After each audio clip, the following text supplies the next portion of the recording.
mentioned there. I have also interacted with You are all welcome to this press conference being called by Kogi East Elders Forum. It is specifically on the state of insecurity in Kogi State.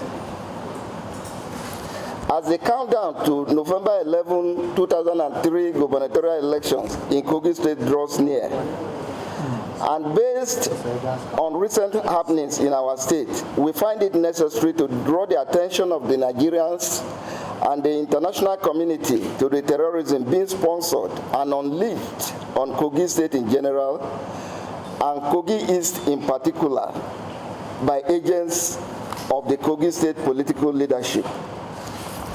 As you may wish to know, that shortly after Kogi East Elders Council endorsed the candidature of Alhaji Muritala Yakubu Ajaka for the November 11 gubernatorial election, which was based on studies and the aspiration of the people of Kogi East in particular, there was a security breach caused and supervised by the governor of Kogi State, Alhaji Yahaya Bello, along Lokoja-Abuja Highway, where Alhaji Muritala Yakubu Ajaka's car was shot at multiple times. For carrying the news of this heinous attack on Alhaji Muritala Ajaka, the Kogi State radio station at Ochaja in the Kina local government area of Kogi State was vandalized and looted by thugs suspected to be agents of the political leadership of Kogi State. Not long after that, the mayhem was taken to Ejule town in Ofu local government area of Kogi State, where a hotel belonging to late Mr. Kabiru Bala, aka Okwo, was razed down, and a few weeks later, he himself was killed extrajudicially. His offense was that he had decided to leave the political camp of the state governor to that of an opposition political party.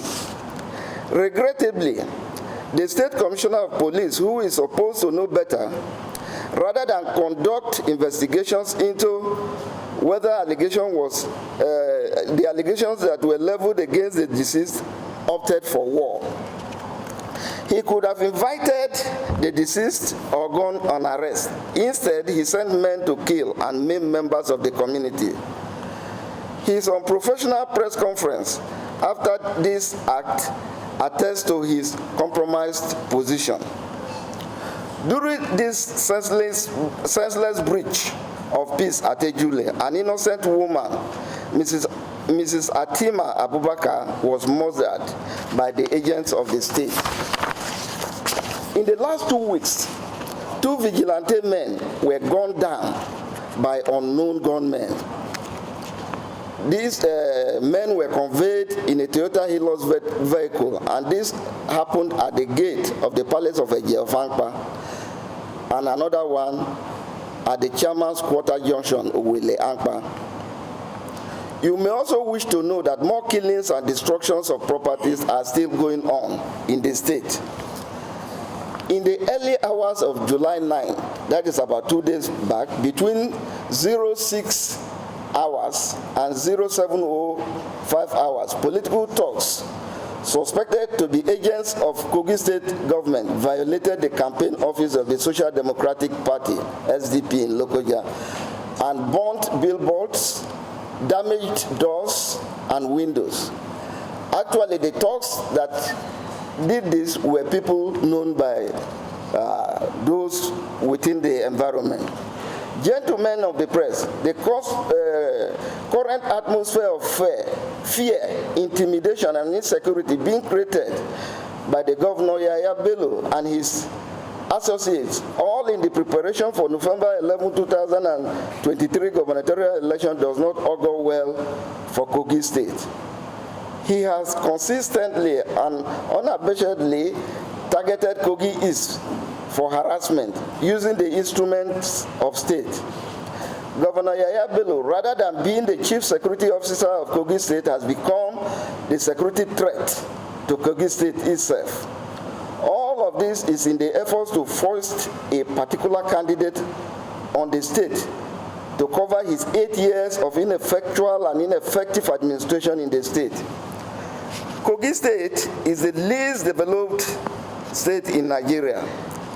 Kogi, its capital, is the most rural state capital in Nigeria, despite the huge sums of money that have been that the state had accrued within the last 8 years. While no one can deny the governor his preferred choice of candidate in an election, he must realize that Kogi State is not his private estate. His tenure lapses in a few months, and he needs to take cognizance of the consequences of his current delinquent actions. Citizens lived in harmony until he became governor. Today, he has polarized the state in an unimaginable terms, using twin weapons of poverty and ignorance against the people he is supposed to lead. This polarization of citizens has reached the extent that Ibira traders in Yahaya Bello's Kogi Central are now afraid of coming to regional markets in Ejule, Abocho, and Igba in the Kogi East. As elders in the Kogi East, we wish to use this opportunity to inform our brothers and sisters in Kogi Central that Kogi East is safe to all Kogites and Nigerians. We therefore call on them to resume their trading activities in Kogi East, as we have never seen them as enemies or adversaries.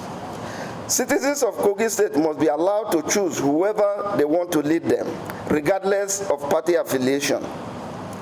The use of sponsored talks and terrorists against the people must cease.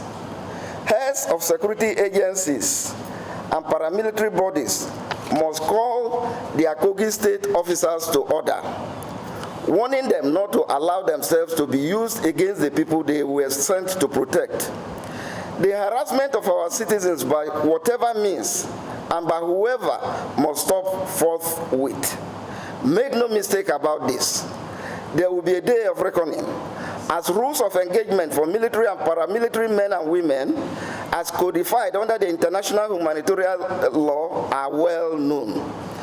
They should realize that at appropriate time, they will be personally held responsible for actions taken outside these internationally known rules of engagement. As at the time of this briefing, Governor Yahaya Bello has threatened all traditional rulers in Kogi State of consequences and repercussions if they receive certain politicians paying courtesy visits on them. This negative abuse of power must not go unchallenged, as Kogi State is not the private estate of Alhaji Yahaya Bello. For records, the following are some of the many negative antecedents of Kogi State by the state governor, Alhaji Yahaya Bello. A. Yahaya Bello had dug up roads leading to the community of a perceived political opponent in Kogi Central during the 2023 general elections. B. There was a bomb blast at the palace of Ohinohi of Igbira in Okene during the visit of the immediate past president in April 2003. That this traditional ruler was later queried by the state government spoke volumes, as no investigation was carried out on the bomb blast till date. C. Mrs. Salome Acheju Abu was burned to death in her house at Ochadam in Ofu local government area of Kogi State during the 2019 elections by people known to be close associates of Governor Yahaya Bello. D. The use of police helicopter to shoot down voters on the voting queue during 2019 pointed to active involvement of Alhaji Yahaya Bello. E. Killing of 2 voters on a queue in one of the polling units in Abocho in the Kina local government during the 2019 local government 2019 elections by people in police uniform suspected to be fake police. Some of the associates of Governor Yahaya Bello are, as we speak right now, in court accusing each other of who invited the police to do the killing. F, an undergraduate of Abubakar Audu University, Anyigba, in the Kina local government area, was also killed on the queue waiting to vote in 2019.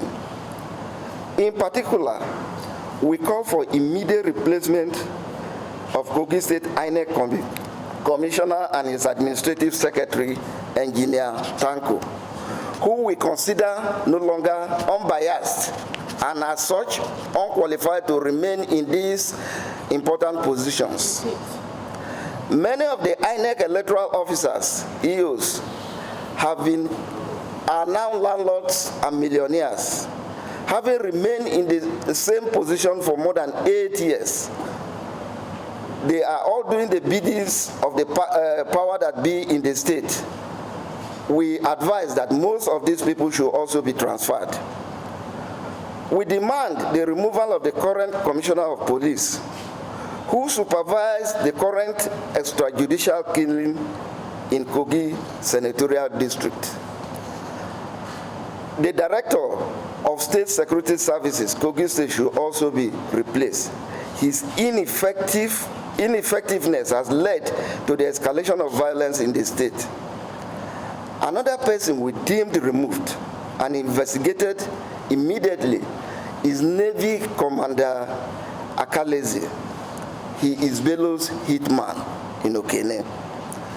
We had requested severally that he be removed, but instead he was sent to South Africa for a senior division training and now back on his beat in Lokoja to continue causing havoc. We request that he should also be removed.